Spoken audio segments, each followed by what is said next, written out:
రక్షకుడైన యేసుక్రీస్తు వారి అతి శ్రేష్టమైన నామంలో ఈ అనుదిన జీవమని కార్యక్రమం మేము ప్రేమతో ఆహ్వానిస్తూ ఉన్నాను. దేవుని మహాకృపలో గతించిన దినములన్నీ ఆయన ఉచితమైన కృపతో ప్రభు మనల్ని ఎంతగానో బలపరిచి మరలా ఈ ఉదయ కాలము దేవుని సన్నిధిలో ఇట్టి రీతిగా ప్రభుని స్తుతించుకునే భాగ్యము మనకు అనుగ్రహించినందుకు ప్రభుకు మహిమ కలుగును గాక. ఇది నా దేవుని వాక్యం మనం చూసుకున్నట్లయితే కీర్తన గ్రంథంలో నుండి భక్తుడైన దావీదు ఇలా సెలవిస్తూ ఉన్నాడు.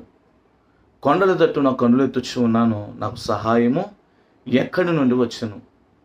ఇదేనా నా అనేక మంది సహాయముల కొరకు ఎదురు చూస్తున్న వారు ఉన్నారు.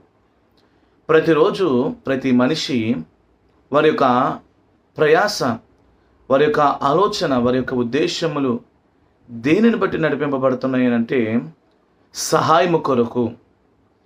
వారు చేస్తున్న పనుల్లో కావచ్చు, మనం చేస్తున్న ఉద్యోగములలో కావచ్చు, అనేకమైన విధములైన వాటిలో మనకు చక్కని సహవాసం కావాలని, సహాయం కావాలని ఎంతగానో కోరుకుంటూ ఉంటాం.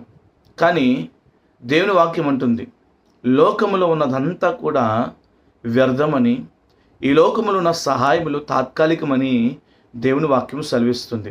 నా ప్రియ సహోదరి సహోదరులారా, నువ్వు చేస్తున్న ప్రతి దానిలో విజయమును పొందుకోవాలంటే, నీ కలిగి ఉన్నది అనేకులకు దీవెనకరంగా ఉండాలంటే, నీ జీవితంలో నువ్వు మేలును అనుభవించాలన్నా, నీకు ఎటువంటి సహాయం కావాలనంటే అది విడిచిపెట్టనిది, వాడబారినదిని నిత్యము నీతో ఉండేదైనా దేవుని ప్రేమను నువ్వు, దేవుని సహాయమును నువ్వు కోరుకోవాలి.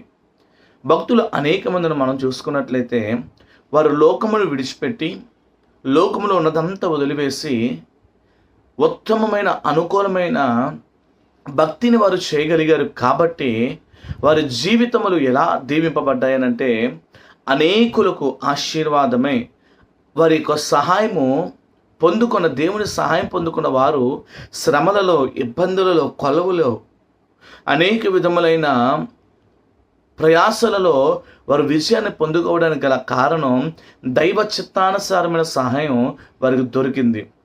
అందుకే కీర్తనకారుడు అంటున్నాడు కదా, దుష్టుల ఆలోచింపడ నడువక, పాపల మార్గమును నడువక, అపహాసకులు కూర్చుండే చోటు నువ్వు కూర్చుండకుండా దేవుని యొక్క ధర్మశాస్త్రం అనబడిన వాక్యం మీద నువ్వు ఆధారపడినప్పుడు, ఆనుకున్నప్పుడు, దాని మీద విశ్వాసం ఉంచినప్పుడు, దాని యందు నిరీక్షణ కలిగి నువ్వు బ్రతికినప్పుడు ఆ వాక్యము నిన్ను ఉన్నతమైన రీతిలో, సరళమైన మార్గములో నీ జీవితమును ఘనమైన పాత్రగా మారుస్తుందని దేవుని వాక్యము సెలవిస్తూ ఉంది. ఇదైనా మన జీవితంలో కూడా మనము ఆశీర్వాదాన్ని పొందుకోవాలంటే దేవుని సహాయం మనకు కావాలి. నువ్వు ఎవరెవరి మీద ఆధారపడవచ్చు, లేదా నీకు కలిగి ఉన్న వాటిని యందు విశ్వాసం కలిగి జీవించవచ్చు. కానీ దేవుని మీద ఆధారపడిన ప్రతి వారిని కూడా ప్రభు ఎంతగానో గణపరుస్తాడు. ఏలియా ప్రార్థిస్తూ ఉన్నాడు.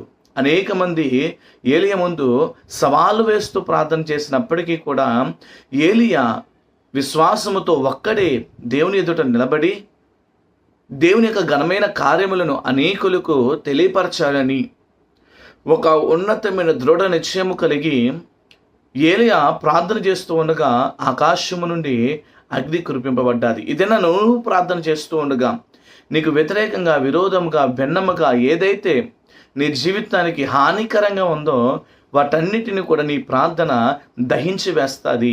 నీ ప్రార్థన నీ యొద్ద నుండి తొలగిస్తుంది.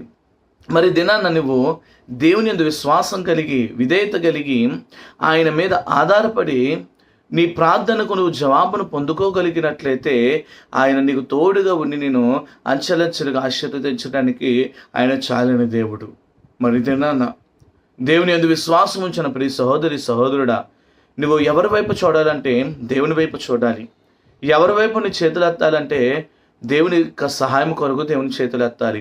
మోషే చేతులెత్తి ప్రార్థన చేస్తూ ఉండగా ఇశ్రాయేలు ప్రజలు విజయాన్ని పొందుకుంటున్నారు.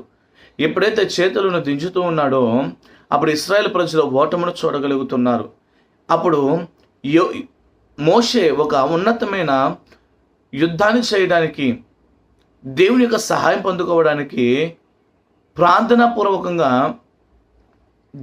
మోషే దేవుని యందు విధేయత కలిగి బ్రతికిన వాడని మనం చూడగలుగుతాం. మోషే ప్రార్థన చేస్తున్న కొలది కూడా ఇశ్రాయేల్ ప్రజలు విజయాన్ని చూడగలుగుతున్నారు. నీవు ప్రార్థన చేస్తూ ఉండగా నీ కుటుంబం విజయం చూడగలుగుతుంది, నీ సంఘము విజయం చూడగలుగుతుంది, నీ పనులలో నీ ప్రయత్నములలో సమస్తమును నువ్వు విజయాన్ని చూడడానికి అవకాశం కలుగుతుంది అని మర్చిపోవద్దు. ఇది నా దేవుని మీద ఆధారపడు, ఆనుకో.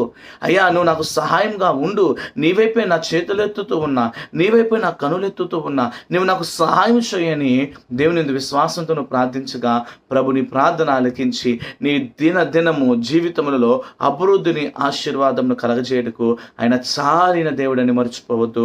అటువంటి కృప నీకు కావాలంటే దేవుని మీద ఆధారపడు, ఆయన యందు విశ్వసించి ప్రార్థనలో కొనసాగింపబడు. ప్రభు మిమ్ములను మీ కుటుంబమును దీవించును గాక. ఆమేన్. God bless you. ప్రార్థన చేసుకుందాం. మహాపరిశుద్ధుడా, మహోన్నతుడా, మీకు వందనాలు. నీ వాక్యము సెలవిస్తున్న రీతి నీ బిడ్డలు కొండలు కాదయ్యా, దేవా కొండల సహితము మార్చగలిగిన నిన్ను నీ వైపు చూస్తూ ఉండగా నీ బిడ్డలను దీవించండి.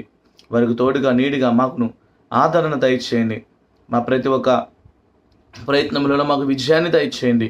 మేము వెలుచున్న ప్రతి మార్గములో మాకు ఆశీర్వాదాన్ని దయచేయండి, అభివృద్ధిని దయచేయండి, సమృద్ధిని దయచేయమని ప్రార్థన చేస్తూ ఇది నన్ను బిడ్డలు చేసుకుంటున్న ప్రతి ఒక్క పనిలో విజయాన్ని దయచేయండి. వారి జీవనోపాధులు, వారి రాకపోకలలో కృపా కోపదలు దయచేసి సమృద్ధిని దయచేయమని యేసు నామములో అడుగుతూ ఉన్నాం మా పరమ తండ్రి. ఆమేన్. ఆమేన్. God bless you. ప్రభు మిమ్మల్ని మీ కుటుంబమును దీవించును గాక. ఆమేన్.